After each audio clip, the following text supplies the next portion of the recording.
Kementerian Pertanian menjamin ketersediaan hewan kurban aman dan mencukupi. Direktorat Jenderal Peternakan dan Kesehatan Hewan Kementerian Pertanian mencatat, kebutuhan hewan kurban nasional mencapai 1,9 juta ekor, sementara ketersediaannya mencapai 2,06 juta ekor.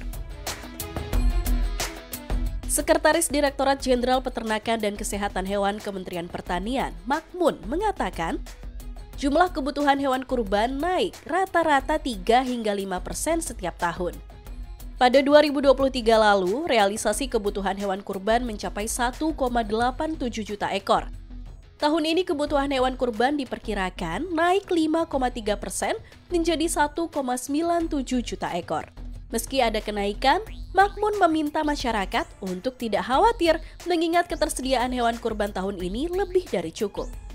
Kementerian Pertanian juga memastikan kelancaran distribusi hewan kurban dari wilayah surplus seperti NTT hingga NTB dan Sulawesi untuk masuk ke Pulau Jawa.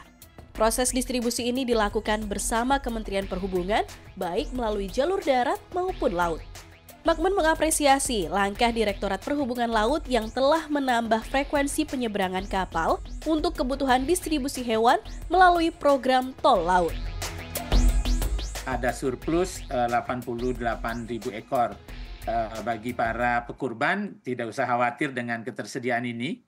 Sekira kalau dari sisi pasokan ini insya Allah aman, dan kami juga terus melakukan pergerakan ternak dari daerah-daerah surplus ke daerah yang masih minus begitu. Utamanya yang banyak adalah dari daerah-daerah NTT, NTB, kemudian Sulawesi.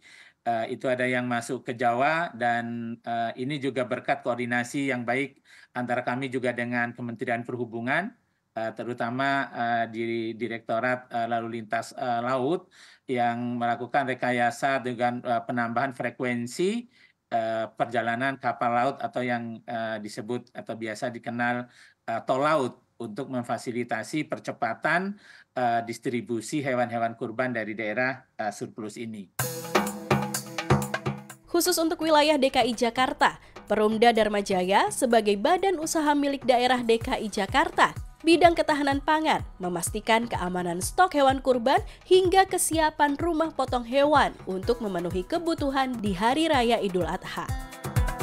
Direktur Utama Perumda Dharma Jaya, Raditya Endra Budiman mengatakan, pihaknya telah melakukan persiapan menghadapi peningkatan permintaan hewan kurban, mulai dari perbaikan fasilitas, kesiapan juru sembelih halal, hingga mendatangkan pasokan hewan kurban. Perumda Dharma Jaya mendatangkan hewan kurban dari Provinsi NTB, NTT, Bali, dan Jawa Timur, yakni sapi sebanyak 2.000 ekor dan 500 kambing khusus untuk wilayah DKI Jakarta. Angka ini naik 2 kali lipat dibanding tahun 2023. Sapi-sapi itu, terutama Idul Adha itu banyak yang dari pihak-pihak swasta juga, yang kalau kita lihat di di pinggir-pinggir jalan, di lapak-lapak ini juga ada ya. Tapi kita saat ini sudah mempersiapkan antara sekitar 2.000 ekor sapi dan juga 500 ekor kambing yang ready untuk keperluan masyarakat di DKI Jakarta, dan itu akan bertambah terus seandainya dibutuhkan.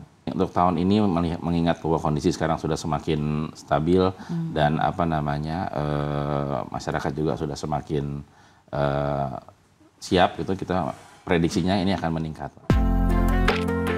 Berbeda halnya dengan perusahaan besar, para pedagang hewan kurban di tepi jalan justru mengaku tengah menghadapi penurunan permintaan hewan kurban. Para pedagang menyebut penjualan hewan kurban tahun ini menurun sekitar separuhnya dibandingkan tahun lalu. Menurut mereka, menurunnya permintaan hewan kurban disebabkan waktu Hari Raya Idul Adha yang berdekatan dengan masa masuk sekolah. Akibatnya pengeluaran masyarakat pun terbagi. Di sisi lain, kondisi ekonomi tanah air tengah menurun ditambah harga pangan yang masih tinggi. Meski mengalami penurunan, para pedagang mengaku jumlah pelanggan tidak menurun drastis, hanya jumlah pembelian hewan kurban yang menurun. Menurut mereka, keinginan masyarakat untuk berkurban tetap tinggi meski kondisi keuangan sedang kurang baik.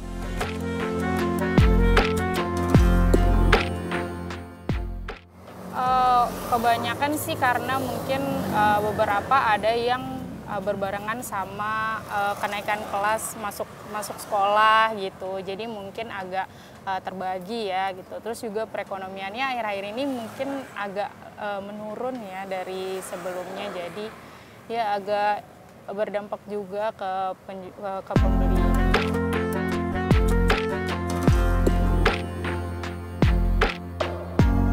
Karena memang kondisi keuangan, kalau saya lihat kondisi keuangan memang tidak memungkinkan untuk bisa di ini. Tapi kalau niatnya masih berkorban masih ada. Contohnya yang biasa beli gede karena keuangannya ini masih kecil. Di bawahnya sedikit. Jadi ukuran uangnya tersebut. Jadi mereka kalau untuk berkorban kan nggak bisa buat cari pinjaman buat korban kan nggak ada, Pak. Harus dari kocek sendiri, yang ditabung sendiri, kayak gitu-gitu. Tapi yang jelas nawaitunya untuk berkorban masih semangatnya masih semuanya. Tidak hanya menjamin pasokan, pemerintah bersama BUMN dan BUMD di sektor pangan juga terus mengawasi lalu lintas hewan untuk memastikan kesehatan hewan kurban dari berbagai penyakit seperti penyakit mulut dan kuku atau PMK, antraks, lumpy skin disease atau LSD, atau lato-lato, hingga cacingan. Kementerian Pertanian mengimbau masyarakat untuk memperhatikan kesehatan hewan kurban dengan melakukan scanning ear tag yang dipasang di telinga sapi. Ear tag tersebut memuat berbagai data seperti catatan vaksinasi, tinggi dan berat badan hewan, hingga asal dan tujuan daerah pengiriman sapi. Bapak Ibu sekalian, bagi yang hendak kurban, tolong cek hewan kurbannya ada dipasang ear tag atau tidak. Itu khususnya pada sapi ya, pada sapi itu sudah berjalan secara 100%. Jadi ada ear tag yang biasanya warnanya kuning, di situ ada barcode. Bapak Ibu bisa men-scan-nya secara langsung dari handphone, dari smartphone. Sama waktu dulu kalau kita COVID ya, jadi tinggal di-scan di kartu kita, itu bisa langsung ketahuan. Sapi ini sudah pernah divaksin PMK atau tidak, pernah divaksin LSD atau tidak, dia lahir kapan, jadi ketahuan juga di situ umurnya, lalu berasal dari daerah mana. Ini ketahuan. Oleh karenanya, tolong pastikan teman-teman yang melakukan perdagangan atau para peternak yang menjual ternaknya lintas daerah, lintas pulau, pastikan ternaknya sudah terpasang ear tag-nya atau penanda yang ditempel atau dipasang di telinga. Dan semua masyarakat bisa mengecek, tolong di-scan gitu ya, supaya tahu betul-betul ada isinya. Jangan sampai hanya scan atau dipasang hanya ear tag tapi tidak ada isinya. Para pelaku usaha mengaku sangat terbantu dengan adanya ear tag untuk hewan kurban. Pasalnya, ear tag membantu para pelaku usaha untuk meyakinkan masyarakat yang ingin membeli hewan kurban bahwa hewan dalam keadaan sehat. Kita juga bersyukur sebenarnya dengan adanya ear tag itu, karena dengan adanya ear tag itu sendiri kita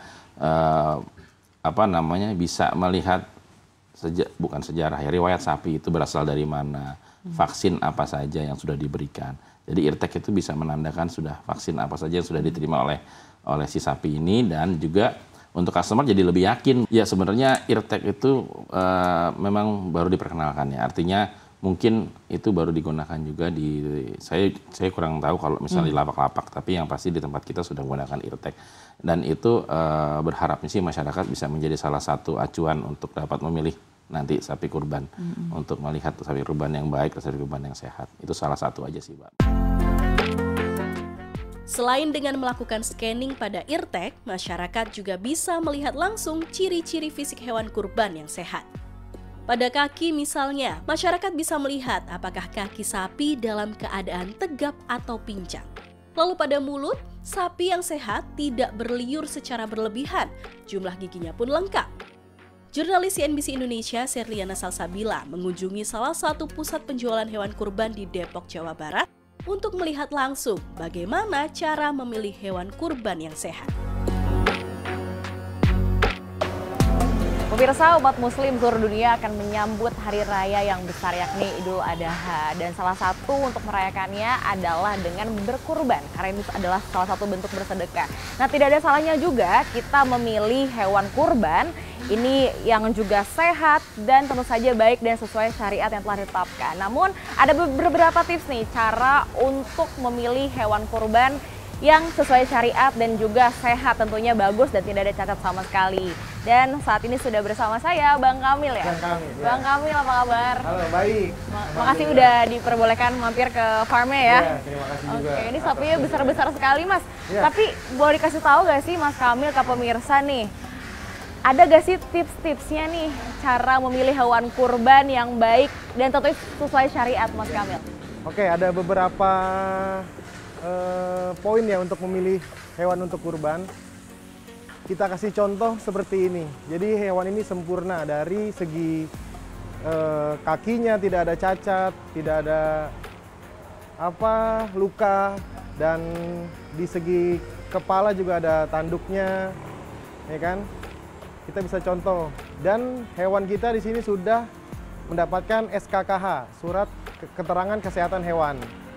Dan juga vaksin. Jadi bisa dinyatakan hewan di sini bebas penyakit gitu. Jadi sebagai contoh juga kita yang sudah ada barcode-nya. Oh, jadi bisa di barcode ya Mas Kamil ya? Jadi di telinga yang sudah divaksin ada barcode yang bisa di-scan dan keluar vaksin. Keterangan vaksin gitu. Berarti untuk syarat pertama memang ini yang pertama harus sehat dari bentuk fisiknya ya, Iya, Mas betul. Kamil ya. Nah, pemirsa yang pertama tuh harus dilihat bentuk fisiknya dari kukunya, tanduknya, iya, dan betul. juga badannya yang ini sih besar banget ya Iya, Mas Kamil, iya. udah pasti sehat dan bugar begitu Iya. pemirsa ya. Dan kalau bisa untuk mengecek ini tuh sebenarnya sapinya sehat selain dari fisik tuh ada gak sih Mas dari pengecekan apa gitu? Mungkin kita bisa lihat secara fisik dari mulutnya juga matanya, pokoknya kita lihat secara kasat mata itu hewan sehat bisa dikurban. Dan juga minimal usia hewan kurban di sapi itu minimal 2 tahun gitu. Jadi di bawah 2 tahun belum boleh dikurban gitu. Oke, dan jadi kita harus ngecek juga selain fisik, sertifikatnya juga ya, Ya, Mas, ya betul. Mas Kamil ya.